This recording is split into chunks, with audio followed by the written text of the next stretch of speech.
Welcome back, guys, to our lonely adventure.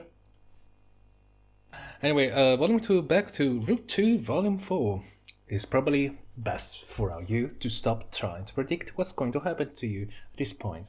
Everything that has happened so far in this banner has been kind of chaotic. As a matter of fact, it was quite hellish in many ways. It's weird. It's like,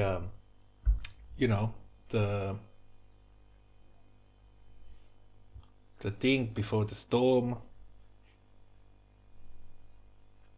Yeah. I absolutely have no recollection of how to actually say how is the saying anyway. In fact, you're ready for something more familiar. Head back to the site of your abandoned spaceship. Sure, it's smashed beyond repair, but it's a little slice of home. Slice? If I say so. Maybe at least one of two pieces of it are fixable. You march off in what you think is the right direction. But when you get there, you are not alone. A little guy in a hat and a big goggles is standing there, gazing at your spaceship, maybe assessing it. As you watch, he breaks off a couple gears and stuffs them in his pocket. Hey, you clear your throat loudly? Go, galloping gravy! Why, I've never seen likes of you before. What a strange wonders that heavens have rained down upon us today. You quickly lose any nation you were building up. He smiled at you, and his words seem at the least somehow amicable. Comparatively, anything that doesn't directly threat you will define it amicable in this bloody universe. Maybe you got this all wrong. Maybe this is the next person you're going to get chummy with. It is, as a matter of fact, you cut right to the chase. No point in beating around the ground leaf covering that's probably what they call it on this planet. You let this guy know you are the proprietor of the spaceship. He's stripping, and you are in a mighty need of a new friend. A friend? A boss and companion, a pal about Tain. Okay, I see a nary Toman, Ticus, and Harry around these parts of my feet to build. Okay. You were kind of trying to imply that this guy could be your friend, and is it too late to say that now? You try to imply it with your eyebrows. As for me, day-to-day matters here in Alternia interests me not. Okay. For I care only about hurtling at great speeds through the boundless expanse of the cosmos. That's right, space. It is space flight that consumes my every waking thought of all my ardor. Okay, Musky? Okay. As in accordance with my duty as future Alternian Crusader, of course. No oxygen, no wind, or total vacuum, that is the life for me, alright. Sound quite an isolated and lonely place to be, but okay. Flying in space above the atmosphere, not within the realm of gravity purview. Would you have it any other way? Righty. You get the feeling you are missing something. This guy seems really defensive about his interest in spaceflight, like maybe he's trying to say something totally different. Okay, whatever it is, his internal conflict clearly takes precedence over your issues. He seems like a great candidate for a friend, despite the fact that his voice sounds like it belongs over a newsreel about World War II, which I absolutely no idea how it sounds like, or what is it actually? What is a newsreel? Okay, I have just one query for you, sport, if I may be so bold. Do you also like spaceflight? Do you yearn to see the moons shining above the clouds whipping by as you chase and tease the impish western wind, and then also keeping going past that you up into space? Tell me you love spaceflight, tell me you are not sure about spaceflight. I guess we have to say we love it. It's kind of rough, because I wonder if you say no, he becomes defensive and he will try to make you love spaceflight. Otherwise, this is a bit I don't know. I think it's a trap, but let's go with the trap. Well then, we are in total agreement.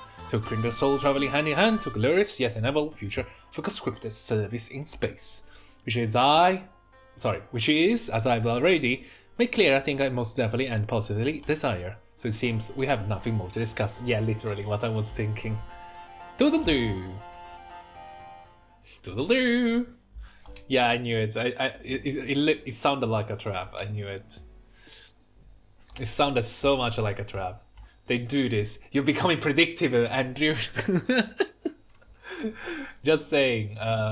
Yeah, because it was the obvious choice. You know, you want to like trying to people pleaser. It's always what they want to avoid. His eye widened. You see them sparkle. I see. You're an individual with more sophisticated palate. Yes, I am. A real connoisseur of the buoyant arts, you are. Someone like you could never be satisfied with the anemic affair of traveling through the inky blackness of the galaxies, but I assure you my hive is in order. Let's get wiggle on. Yeah, I knew it. I knew it. I knew it. It was so obvious, like, you know, he wanted to discuss about it, so since you don't know anything, he was more likely to discuss it about it. There was a lot going on there, but you understand that he wants you to follow him. Okay. Quite a place. The friendly guy takes you to a building where all of the rooms seem to be balanced on a spindly looking stilts. The hive soars above you up into the sky. He adjusts it to a little platform attached to a pulley system like a rudimentary elevator that brings you up in a small dark room. Worrisome? His house is pretty much what you will have guessed. The walls are covered in star maps and pictures of a spaceship. You notice that many of them have cherry slogans splashed across them saying things like explore the galaxy, because you are required to fulfill your duty to society, and enlist, travel, make friends, don't get cold. Cold? Because your new friend doesn't seem too happy as he looks around the place. Okay, isn't it his place? Just a hive for dedicated spacecraft enthusiasts, isn't it? You're not sure what this is leading to, but no one ever went wrong relying on a specific and plausible deniable agreement. Why I'm fooling. You rumble me, potential new chum. What you've seen before you is a college of falsehoods. I'm nothing but an amateur of balloony. Tools of the mirror, temptation and desire of space do nothing to tinkle my biscuit. To tell me participating in the glorious eternal conquest give me a screaming babies. My interest lies in something a little lower down. What? He reaches up and peels back on the poster. In the posters behind it are another posters, this one showing view of clouds in the night sky. Behold, my shame! The truth is, I love to toss and turn within the grasp of mistress gravity, sweet fingers. To travel the sky, can such thing be? Imagine flying with the confines of Alternia's very atmosphere. Defying the very convention of what we all know to be true. Instead of down up, instead of falling, soaring. Can you imagine? Can you see it before you? Did you ever dream of the existence of such a flying machine? I mean, you never heard of such thing,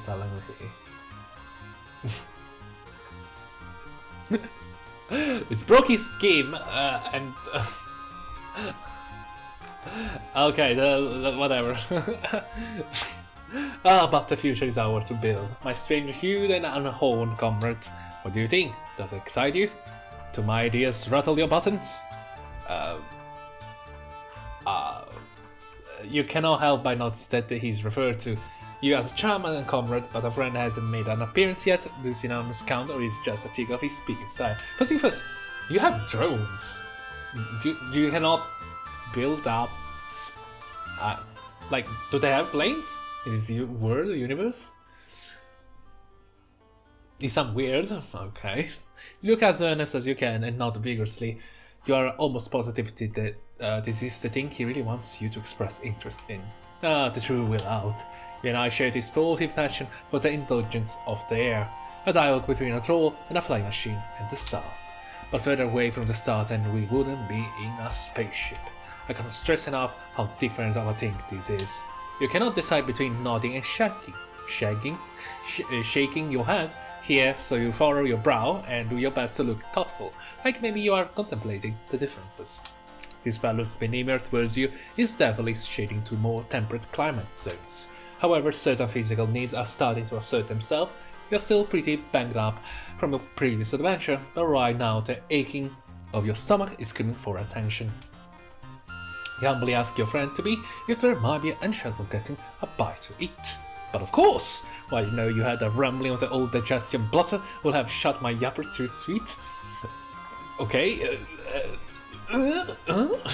time for a good old nosh. Oh yummy rooney, what-o? Now, how should we obtain the victuals? The what? We could venture into the great unknown, which is to say, out of my hive. Okay, we shall stay here, beholden to whatever twists and turns Lady Fate has in store for us in the nutrition block. What do you say, new timer? Go out and look for food, stay in the hive. Gonna be honest, let's go out. Let's go out and fucking find food. Jesus Christ. From your budding chump's words, it sounds like he himself isn't sure if there is any food in the house. Best to risk it and go outside, you tell him your decision. Tough choice, buckaroo. Foraging is how while I away most of my time after all. Foraging? We're gonna foraging? Wait, really? Gonna hand down things? Okay, now I'm a little bit worried about this choice. There's just one most method to travel on the old brain power. If we're venturing out into the unknown yonder, we should obtain some chow for my losses as well.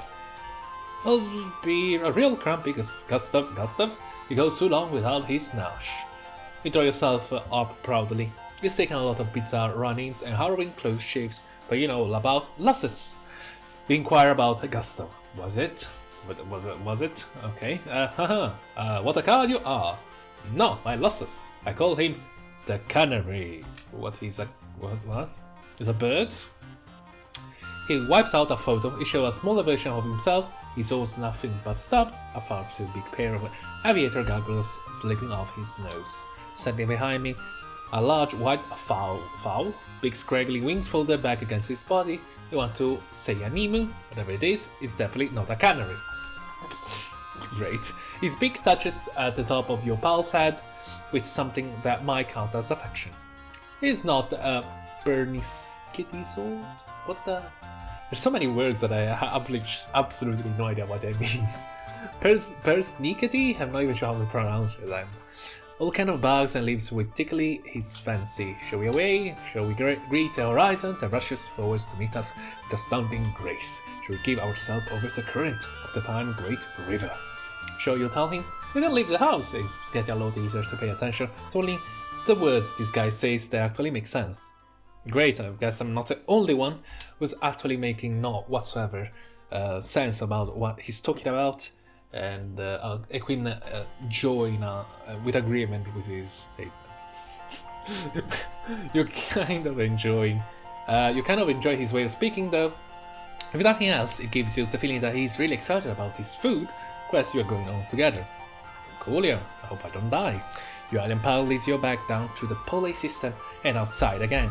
The trip is not so easy on your bruised ribs. The thing about walking is, when you walk, your body moves.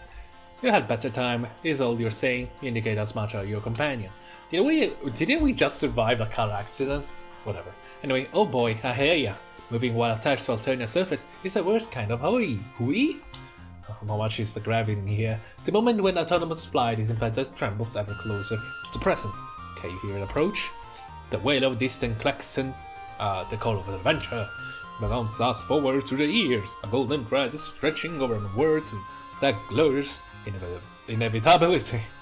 That's not what you meant, but this excitement cheers you up a little. Okay, it actually exhausts me. But okay, maybe you will feel better in the future when someone invents flights on this bloody planet. I guess. I'm quite confident there is. Isn't there like balloons? Like, the Zeppelin thingy. Whatever, I guess. Certainly by that time you will either be further along in your healing or dead. Either way, thinking about the future brings a little rosy glow to your heart. You ask your buddy where you're going next. The word is our beloved secreter. You just fucking Google that shit, I'm quite confident about it. We'll go wherever the wind calls our names. Great. But if it's that short-term answer you're inquiring after, there's a specific plant the canary likes to eat. We're looking for plants, I thought we were looking for bugs. It's not, it's got white petals and leaves as red as a troll's most lurid desires. Could you give a hole in your bulbs fall on something of that persuasion? You agree to keep an eye out, you continue trudging along beside him, wincing whenever you stab Joe your injuries. Maybe a little conversation will help distract you, as your new friends what got him so interested in flying in the first place. What could be better? Up the free to the worldly concerns, wind in your face and the horizon and your back. At your back. Seeing the continent spread out below you, finally feeling that your personal aesthetic is appropriate to the given circumstances. You chew over this one for a minute or two, maybe even 3. It seems like what really makes this guy tick is the travel and adventure thingy. Quite a classic, or maybe that's just what you're getting from his general demeanor and pretty much everything he's said up until now. Kinda obvious, but okay. You're nervous to bring up anything that might make him dislike you, but in the interest of bonding, you forge ahead. Even there, you say, with apprehension, maybe some similarities between flying and space travel. Like maybe being in a spaceship could satisfy some of these urges. What? There may have been some superficial similarities to trick the common troll, but instance, the blood pusher and the soul of each, as different as night and day, as a mountain and a ditch, a star and a mud puddle. A star? A mud puddle? Okay. Don't get the fellow wrong, space travel is fine. Well, it's the only way to satisfy our bloodthirsty and nearly mortal overlords. Now that sounds more relatable, guys. Okay. And I look forward to such time when I can be of service. Okay, eternal millstone, grind of intergalactic context. But it's missing the punch, the pizzazz. Anyway, I'm quite confident they're ready Starship because if I'm not wrong, the actual queen, she's in a space war, if I'm not wrong. Kaboom! The trunk beats the honk of it all. Because as you feared, you step into it now. You're struggling for a response when you're out of the corners of your eyes, you spot a cluster of white flowers. Relieved, you point them out to your companion, who races over to gather them, but when he holds one up, you can see he has blue leaves, not red. Your shoulders droop.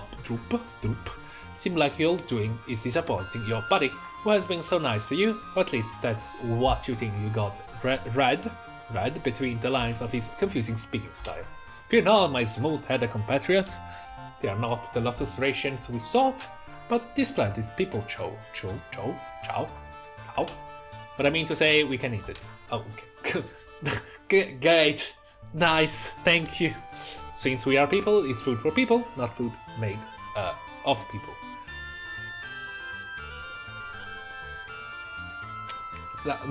That's much good to know, actually. My mind didn't went there, but that's actually good to know because I feel like there's something like that. To be clear, lovely. He comes back with a fistful of the flowers and hands you one of the blue leaves. And you're not all sure that food that's safe for your body will be safe for you as well. At this point, you don't have much to lose. Do we? Do I? Do us? Besides, with the way your stomach is groaning, it might as well be a perfectly seared steak you put in your mouth. Chewing on the leaf, you feel even some more affection toward this guy than before. You're worried this trip was just turning into an excuse for him to run some kind of household errand, but he really did find you something to do.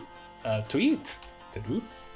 You are desperate to find some way to show him that you understand his interest. You want to connect to him on a deep soul level. Anything to get him to look at you with that treasured glow of friendship in his eyes. Whenever he is mentioning space travel, he talks about it, how it's something that he has to do, some kind of necessary obligation. So maybe there is a reason he's fixated on an activity that is kind of similar, but just a little different. Maybe he doesn't want to do the required thing to spay conquest, but doesn't have it in him to rebel entirely all the way. Maybe airplane flight, or whatever similar thing he's envisioning, is a compromise between the what he has to do and what he wants to do. I guess it's a balance, yeah. I think it's an acceptable compromise. Like all must find in order to live as an individual in a society that shapes one desired from birth. You cautiously open your mouth, pouting, you venture to ask your pal if he maybe we'll rather not satisfy the demands of the bloodthirsty overlords. If maybe a part of him wants to get into his flying machine and, well, leave. For real? That's... Okay... I think that's the plan, but okay. He seems taken aback. Maybe you should never have said it. What a huge mistake. You probably push his friendship out of your reach for good now. I think this is what literally wants to do, but he's not going to say it out loud because it's like an act of rebellion. Panicking, you point out to the side, yelling that you see a big field of white flowers in that direction. I think a lot of these trolls want to leave this planet. Your potential friend leaps to action, seemingly also glad to be given a reason not to answer this question. He races forwards into this direction of you indicated. Oh wow, these. In a matter of seconds, there's a yelp and you and your acquaintance vanish. Instead you realize your error, you didn't look where you were pointing. Fucking hell. While walking, you unwittingly came close to the edge of a large cliff, which your companion has now disappeared over. You race to the side, your stomach flooding with fear. This is absolutely the opposite of what you wanted. He's dead? You lock down in horror. Your friend now looks approximately how you felt when you first crash landed on this dark planet. He's conscious, his face frozen in shock, one leg is twisted underneath him in a nasty way. You may not be familiar with his alien anatomy, but you're almost positive that he shouldn't look like that. Holy fucking shit. You call out to him in distress, sure he's going to castigate you for your mistake. The strangeness on his language won't make it hurt any less to lose this guy trust forever. Wado! Hello? Golai? His voice flows up from the ground below, weak but somehow jovial. Is it possible he's not angry? Oh, joyous happening. The life of the body and spirit. Did you see? Did you being observed what occurred before your very visage? I flew. You flew? So through the air. I guess. Just for a moment, but it happened. An ecstasy like none I've ever known. Quite dangerous ecstasy. You hesitate. It is really possible that he could be taking this too well? Then maybe your big fuck up was a step in the right direction after all. Gravity did the jobs. Jeep, and it's definitely a little worrying to hear him celebrate a dangerous fall, but none of that matters if you can secure his friendship at last. My strange associate, come on down here. We will celebrate in grand fashion this eve. How did you know? Thy brief sojourn through a feathered air will bring me such joy. You're a fine fellow, and truly a superb friend. We done it, guys. Your hell lives with joy, he said. Of course, you have to find some way to climb down a cliff with your messed up ribs, not to mention figuring out how to transport someone with a broken leg back to the house. I'm not really sure if that's possible, or when the adrenaline has got you this far will give out the force to use to succumb to your own pain. But with a night full of difficulties ahead of you, you couldn't ask for a better balm than knowing you'll face them hand in hand with your friend. Assuming that he didn't hurt his hands as well. No matter, you did it. We did it. Victory! Okay, we done it, guys. We win. We actually managed to make a friend. Oh Jesus, Louise, quite a rascal. Okay, let's go and get him, I guess. The gentleman. Hope you enjoyed that. Okay, a weird episode. Well, we didn't have. This volume was quite out of conflict, I guess. Out of, I wouldn't say conflict, it's like out of fucked ups. We managed to swirl towards it without any problems and didn't have too many murders in the air. Quite a different atmosphere. I have a strong feeling that we're just scratching the surface until we're gonna meet our maker, like a hell of a fuck up. But anyway, hope you enjoy. And I hope you see you again very, very soon. Another day. So, lovely bye.